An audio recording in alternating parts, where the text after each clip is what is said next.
Good morning. I'm back with Chris Lane, and as you know, we've been discussing with Chris over the last several months the situation with the building of the Magee Elementary School and the land involved.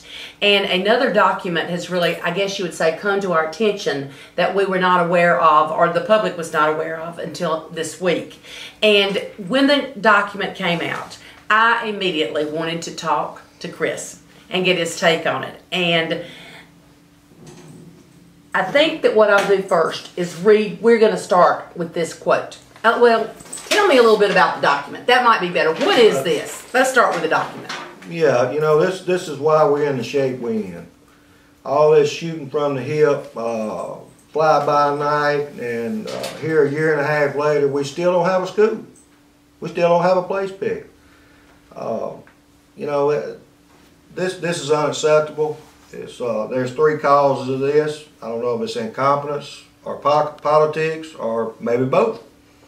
But, you know, I've done my homework, done this. Now, this document come out in the Magee Courier, not the document itself, but from a good reporter at the Magee Courier that finally decided to do some journalism, which is get both sides of the story.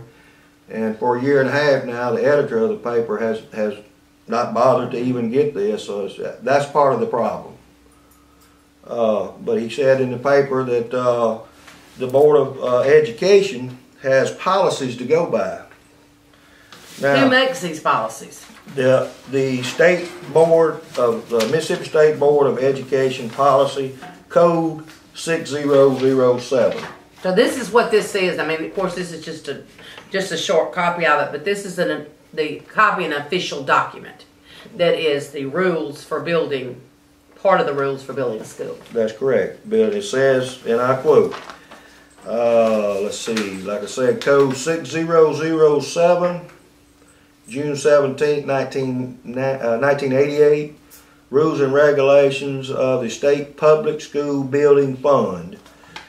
Under 4-C, elementary school sites must have at least 5 acres of land, comma, with 1 additional acre for each 100 students enrolled, and high school sites must have at least 15 acres of land with 1 additional acre for each 100 students enrolled. In parentheses, these minimum standards may be waived at the direction of the Mississippi Board of Education when circumstances exist. So this is not what the Simpson County Board says. This is under the state board. Well, it also says up here under, let's see,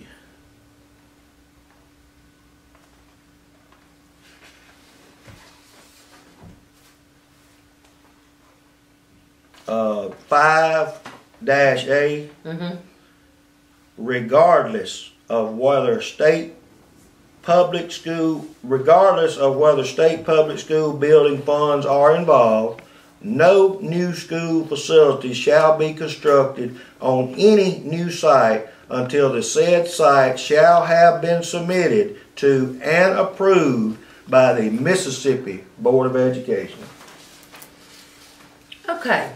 With that being said, what does that mean our numbers are that we have to have acreage-wise? Okay. It already says we've got to have.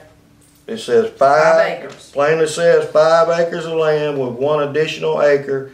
This is on elementary for each 100 students enrolled. So I called the current Magee Elementary staff, and they currently have 779 students enrolled.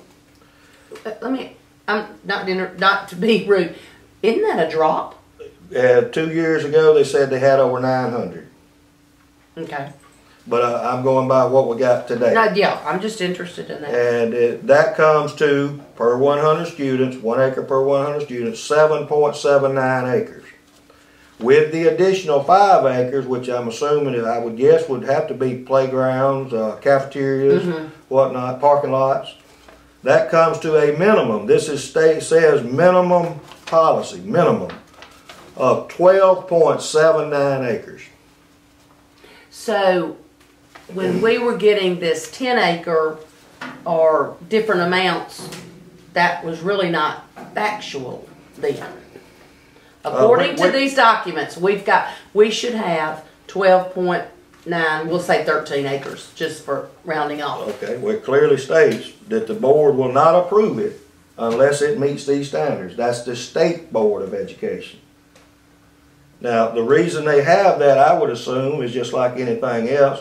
When you get some kind of local board that you know, don't have to have qualification to be there, you may have somebody incompetent and make some bad decisions that, like what's happened here, and so they have to basically oversee it.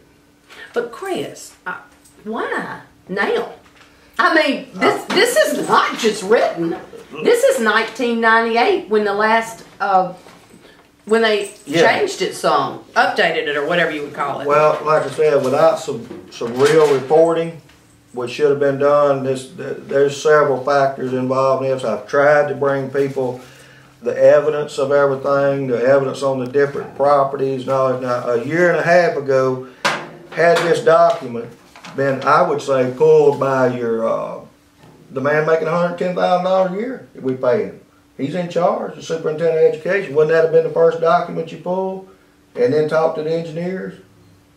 Personally, I would think if I was in charge, I would have to have all the info. But that's in me. the board's defense, the school board, the county board, Board of Education defense, any board, whether it's the school board, whether it's the board of supervisors, heck, whether it's a court, you know, you can only go. They can only vote on the evidence and facts that are reported to them.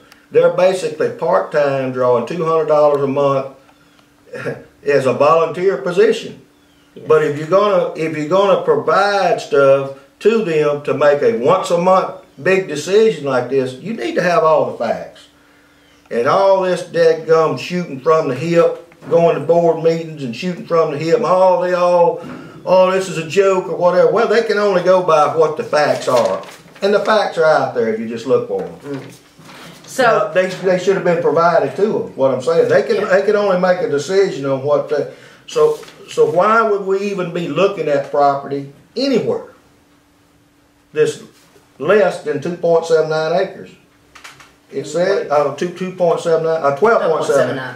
Why would we even be looking at that? Well, if that's the minimum standard. I don't know why you would. It doesn't make sense. I mean, it doesn't make sense. It looks like you'd have, if you got to have that much acreage, why are you looking at other acreage? Well, I would think there's several faults here, what's going on here. And like I say, I think the two main things are incompetence and politics, or maybe both. Well, expand on that a little bit. Well, I mean, you know, this school is going to be there for long after you and I's gone.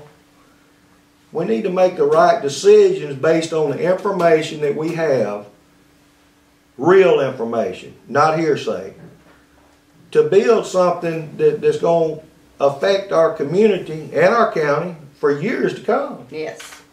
Look at the ones we've got now. How long we've had them. And look at the mess we in too, you know. So.